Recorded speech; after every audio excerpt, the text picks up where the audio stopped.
तो लोग बनाते कम जाते हैं, मुश्किलात ज्यादा। ये धर्म के लिए भी अच्छा नहीं होता है या लोक व्यवहार के लिए भी अच्छा नहीं होता है। प्रियव्रत जी को पहले लगा कि अरे भजन करो भी आया है उनका धरो, रोज घरवा लड़त भैया लड़त है, भौजाई लड़त थी, दीदी लड़ती है, जीजो लड़त, सब लड़त। तो लोग आते ब्याह ना करो, बड़े सुखी रही। और बाद में पता नहीं लोग क्या क्या देखते हैं, लोग कहते हैं कर लेते तो ठीक रहते, वही हुआ। लेकिन ये कथा यहाँ नहीं है, वो पंचम स्कंद की है। प्रियव्रत जी तपस्वी हो गए, बोले हम जा रहे हैं पिताजी, और हमें कुछ नहीं चाहिए, बस हो गया, भजन करेंगे, कल काम हो जाएगा। उत्तानपाद को राजा बनाया, विवाह हुआ, सुशीला पत्नी आई, बहुत अच्छी थी, नाम भी बताया गया है सुनीति, अच्छी है। परिवार समय आगे चला, संतान योग नहीं बना, तो लोगों ने दूसरा विवाह करने की सम्मति दे दी, तो दूसरा हो गया। पत्नी आई, लेकिन थोड़ा परिवर्तन हो गया। हम देखिए, मनुष्य या जीव कहेंगे, बहुत कम जीव ऐसे होते हैं जो एक साथ कई लोग रह करके अपना जीवन निर्वाहित कर देते हैं। नहीं, लड़ना तो स्वभाव में है, भाई भाई लड़ जाते हैं, बहनें बहनें लड़ जाती हैं, तो और किसकी बात करोगे? ऐसा होता है नहीं होता? ये जब आई तो इसको थोड़ा व्यवस्था अच्छी नहीं लगी, तो उसने कहा कि ऐसा करो कि जो पहले वाली बड़ी दीदी हैं इनको यहाँ से अलग करो। तो घर की शांति बचाने के लिए, कि शांति बनी रहे, तो राजा ने व्यवस्था कर दी, दूसरी व्यवस्था। लेकिन संतान योग नहीं बना, ऐसा भी हो जाता है। दैवी लोक से भगवान की कृपा से जो पहले वाली पत्नी थी, जो राजा की वास्तविक अर्धांगिनी है, हृदय से जिसका आधार है, उसी के संसर्ग से एक लाला आ गया। पुरुष बलि नहीं होत है समय होत, झोपड़ी में लाला पैदा हो गया, जिस कारण से उसे घर से बाहर निकाला गया था, वो लक्ष्य झोपड़ी में सड़ गया और महल सुना का सुना है।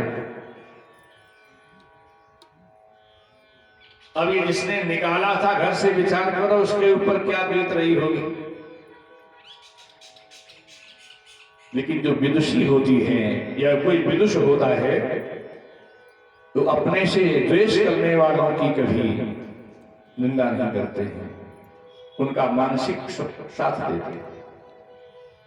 लोगों ने प्रार्थना की, तो कुछ दिनों के बाद महल में भी एक लाला आ गया। दोनों बच्चे बड़े हो गए, महल वाला छोटा है और झोपड़ी वाला बड़ा है। और जैसे झोपड़ी वाले बच्चे की अवस्था 5 वर्ष की होती है, यहीं से व्यास जी लेखनी उठाते हैं।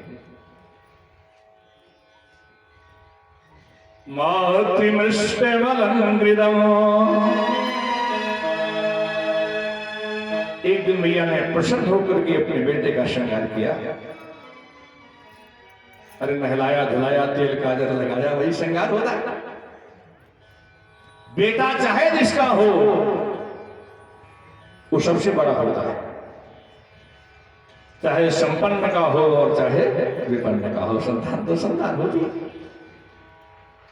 और जैसे मैया ने श्रृंगार किया, पिताजी की चर्चा होती थी, कभी पिताजी आते थे घर में, इसमें मिल जाता था। लेकिन मैया कहती थी, आपके जो पिताजी हैं, मित्र कहते थे आपके पिताजी बड़ी ऊंची कुर्सी पे बैठते। आज बेटे ने मैया की जिद की और उसी से मैया ने श्रृंगार करके बच्चे को उस पति के पास भेजा, उस पिता के पास भेजा जिसके पास वो बेटा जाना चाहता था। और यहीं से व्यास जी अपनी लेखनी उठाते हैं। ऐसा लगता है अगर देखेंगे कथा में तो सब कुछ दिखाई पड़ेगा।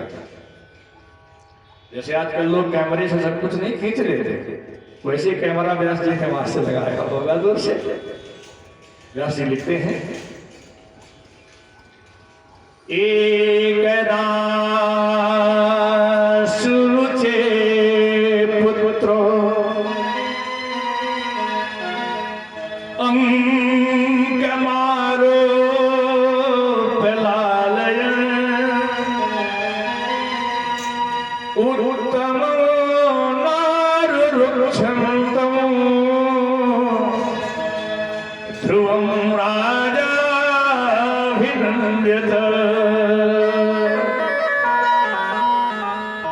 जो उत्तम नाम का लाला है, छोटा वाला, उत्तानपाती दरबार की गद्दी में ऊपर बैठे हैं, सिंहासन जिसे कहते हैं, और उसी सिंहासन के ऊपर बैठे हुए राजा की गोदी में लाला बैठा हुआ है, और दरबार की उस गद्दी पर बैठे हुए वो पिता अपने पुत्र को स्नेह दे रहा है, आनंद भर रहा है।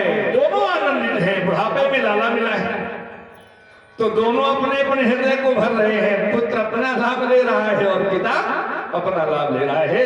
और जैसे उस बेटे ने दरबार में प्रवेश करने के बाद देखा कि मेरे पिता की गोद में बैठा हुआ कोई भैया प्यार प्राप्त कर रहा है, मैं यहाँ खड़ा हुआ, वो भी तेजी तेजी से जल्दी से वहां से चला और सोचा जैसे मेरा भैया पिता की गोद में बैठा है, मैं भी जब जाऊंगा तो दूसरी ओर मेरे पिताजी हमें बैठा लेंगे।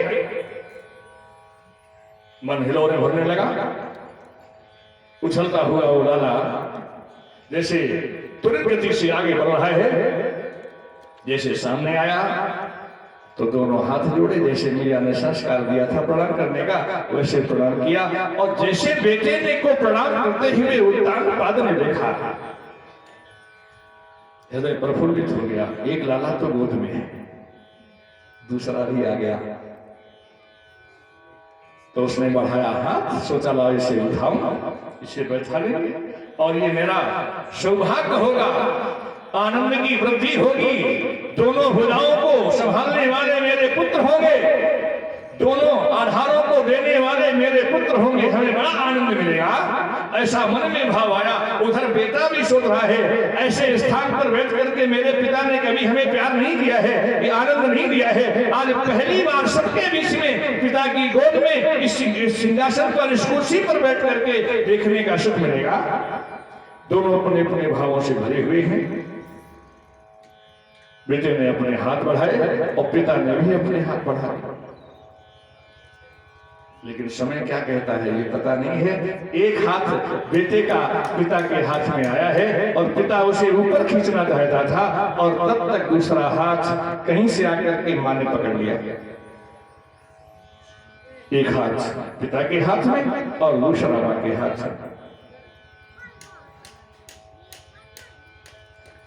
बेटे ने कहा ये क्या हो गया? ये तो अप्रत्याशित घटना थी। सोचा मैं तो पिता की गोद में जा रहा था, मेरी मैया हमें गोद में लेना चाहती, सोचा पहले अम्मा खिलाना चाहते कि लाओ हम ले ले। तो मन ने विचार किया कि मैं पहले पिता की गोद में जाऊं कि मां की गोद में जाऊं। तो सोचा कि लाओ जो हमें चाहता होगा हम उसी की गोद में जाएंगे। करना भी यही चाहिए। चाहने की पहचान कैसे होगी? वो आंखें बताएंगे। आप हमें प्रेम करते हैं या नहीं करते हैं ये आपकी आंखें बता देगी। और हम लोग पहचान पावे या ना पहचान पावे, बच्चे आप कोई भी देखेंगे, छोटे बच्चे अगर लेटे भी हों, थोड़े बड़े हो जाएं, अगर आप गोद में लेना चाहते हैं तो पहले आपकी वो आंखें देखते हैं। पता नहीं क्या गणित होता है।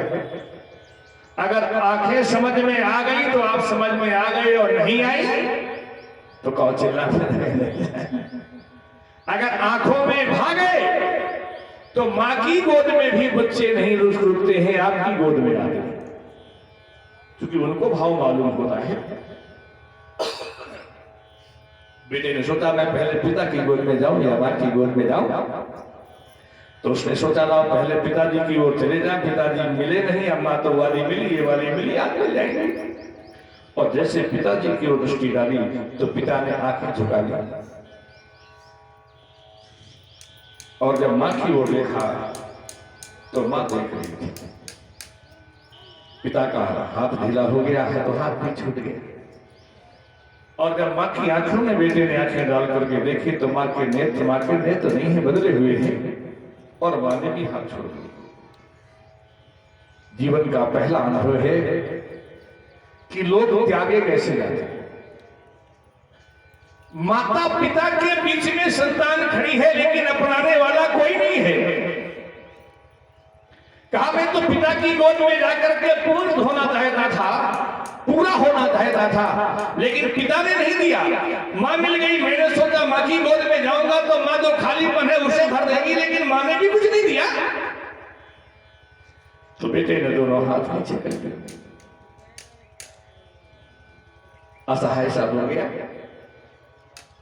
लेकिन उसने देखा पिता मेरी ओर नहीं देख रहा है लेकिन मेरी मैया देख रही है। तो उसने मां के हाथ जोड़े, कहा मां एक बात बताओ, आज तक मैंने पिता की गोद का सुख नहीं जाना है। जब कोई संतान अपने पिता की गोद में बैठ करके आनंद लेती है, पिता उसे अपने हृदय से लगाता है, वो किलकारी भरता है, पिता का हाथ उसके शरीर पे घूमता है, तो कितना अच्छा लगता है। आज जीवन में पहली बार मैं पिता की गोद में बैठ करके वो सुख प्राप्त करना चाहता था, और आपने हमें कभी गोद में नहीं बैठने दिया। मां एक बात बताओ, ये कल्पना सुरुचि ने भी नहीं की थी। उसने कहा मां क्या मैं राजपुत्र नहीं हूं? क्या मैं राजा का बेटा नहीं हूं? यदि मैं राजा का बेटा नहीं हूं तो इसकी गोद में बैठने का अधिकारी नहीं हूं, अगर हूं तो मना क्यों कर दिया गया, रोक क्यों दिया गया? मां पहली बात यह है मैं राजपुत्र हूं कि नहीं, आप ये बताओ। तो सुरुचि चौंक गई। उसने कभी स्वप्न में भी नहीं सोचा था कि ऐसा प्रश्न कोई करेगा। अगर सुरुचि ये कहती है कि तुम राजपुत्र नहीं हो तो विरोध होता कि नहीं होता? बड़ी चतुर थी माताएं, चतुर तो होती, सभी तो चतुर होते। कुछ लोग कहते हैं माताओं के पास बुद्धि नहीं होती कहते हैं कि नहीं कहते, लेकिन ये कभी भूल करके भी इस धोखे में ना रहना। अगर माताओं के पास बुद्धि नहीं है तो पुरुषों के पास कहां से आ जाएगी? जो लोग कह देते हैं बुद्धि नहीं होती है, ये धोखे में है। अगर मां के पास बुद्धि नहीं है तो संतान अपने आप बुद्धिहीन हो जाएगी।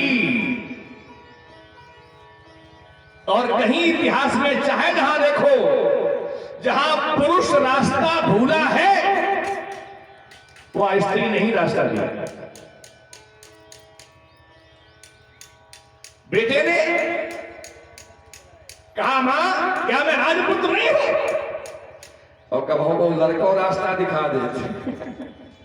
ये बच्चे तो है, 5 साल का बच्चा जब प्रश्न कर रहा है अपनी मां से तो सोचने के लिए बेहोश हो गई, क्या बोलूं? कहा मां क्या मैं राजपुत्र नहीं हूं, राजा का बेटा नहीं हूं, इस गद्दी पर बैठने का मेरा अधिकार नहीं है, ये गोद मेरी नहीं है, गद्दी मेरी नहीं है, ये लोग मेरे नहीं है, मैं इनका नहीं हूं, ये मेरे नहीं है। तो सुरुचि ने मुस्कुराना शुरू कर दिया, एकदम चाल बदल दी। पहले ऐसे आंखें तैयार करके देख रही थी गुस्से में, तो लाला कांप गया था, और अब जब देखा तो मुस्कुराई। कहा लाला, अरे अरे आप तो लाला हो, मेरे लाला नहीं हो। अगर तुम लाला ना होते तो मैं तुम्हें अपनी गोद में लेने के लिए हाथ आगे नहीं बढ़ाती। मैं तो गोद में लेना चाहती थी, लेकिन जब तुम्हारे हाथ को पिताजी ने पकड़ लिया तो मैंने अपना बढ़ा हुआ हाथ हटाने का प्रयास किया, तब तक पिताजी ने हाथ छोड़ दिया। लाला, अरे तुम तो मेरे लाला हो। लाला, ये किसने कह दिया तुम राजपुत्र नहीं हो, तुम राजपुत्र हो। उसने कहा मां यदि मैं राजपुत्र हूं, राजा का बेटा हूं, पिता का पुत्र हूं, तो आपने ऊपर जाकर के हमें पिता की गोद में बैठने क्यों नहीं दिया? तो मां ने कहा लाला एक कारण है। देखिए प्रत्येक पत्नी का कर्तव्य है कि यदि पति के ऊपर आने वाली कोई आपत्ति है तो उससे वो बचा ले। तो पत्नी होने के नाते मैंने उस धर्म का पालन किया है कि मेरे पति का वचन भंग ना हो जाए, उसकी मर्यादा में कोई छीनता ना आ जाए, कमी ना आ जाए, उसका अपमान ना हो, इसलिए मैंने तुम्हारा हाथ पकड़ लिया। बेटा और कोई बात नहीं है, वो पिताजी तुम्हारे हैं, तुम उनके लाला हो, वो तुम्हारे हैं, आप मेरे लाला हो, लेकिन बात कोई और है। उसने कहा बात क्या है? आपने बैठने क्यों नहीं दिया? कभी जब बच्चे घर में जिद करते हैं तो देखना, कोई खाने की जिद करे, पहनने की जिद करे, अथवा आदमी टेढ़ा हो जाता है बच्चों को संभालने के लिए। कहा मां बात क्या है? तो सुरुचि ने कहा, व्यास जी की चाहे लेखनी का चमत्कार कहेंगे या जो भी स्थिति हो, देखिए समाज को अगर बिगड़ रहा है तो संभाला कैसे जाता है, सद्बुद्धि दुर्बुद्धि का योग कैसे प्रस्तुत किया जाता है। व्यास जी लिखते हैं, सुरुचि ने कहा बेटा तुम राजपुत्र हो इसमें कोई संदेह नहीं है, तुम ऋषि पिता के बेटे हो इसमें भी कोई संदेह नहीं है, लेकिन बात यह है नपत्स्य नपते धीष्णम भवान आरोग्य मरहसी न गृहीतो मया यक्तम कुक्षावपि नृपात्मजः।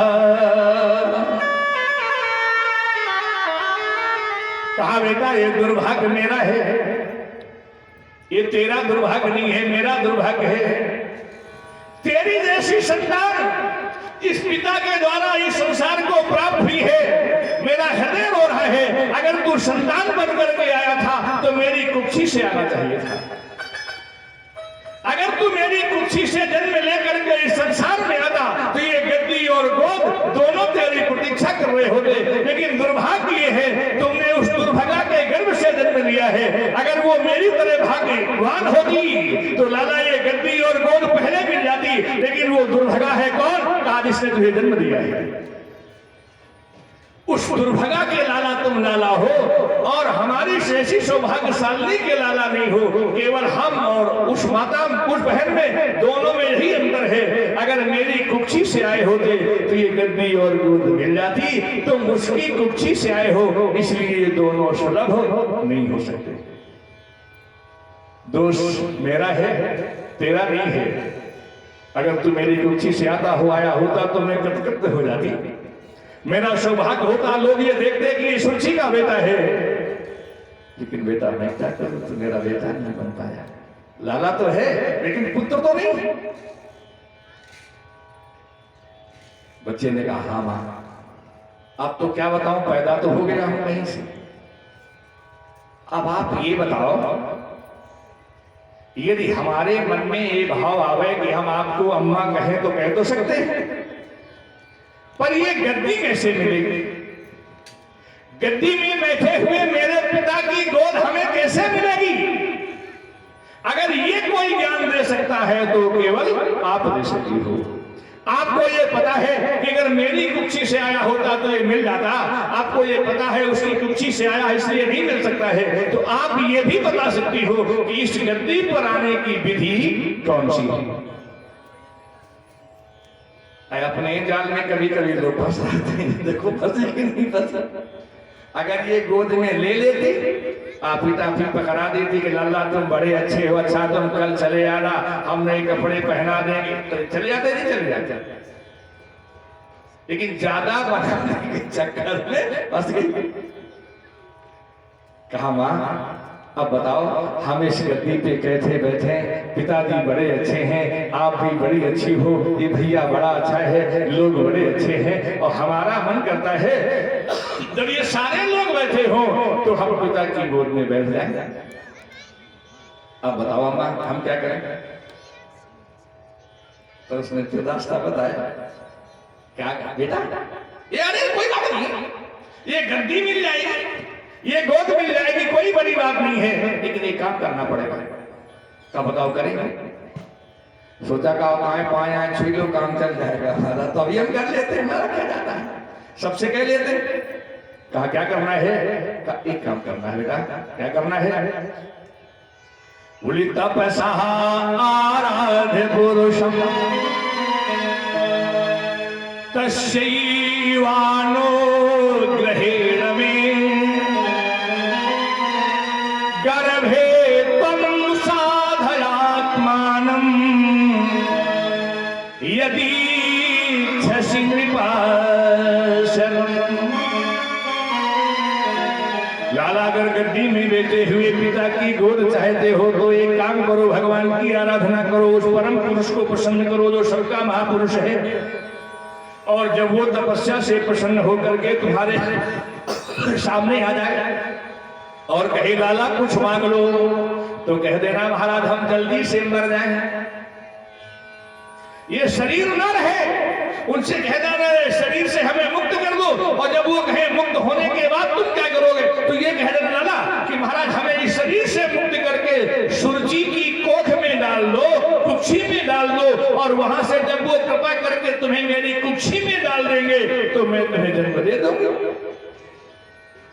और आज मैं जैसे तुझे बता रही हूं उसी आनंद से मैं स्वयं अपनी गोद में उठा करके इस गद्दी पर बैठे हुए तेरे पिता की गोद में बैठा दूंगा। कितनी अच्छी जुगाड़ है अच्छी कि नहीं? कहा लाला अब अगर कुछ कर सकता है कोई तो भगवान ही कर सकता है। कर तुम मन था कर तुम उसी को तो कहा जाता है।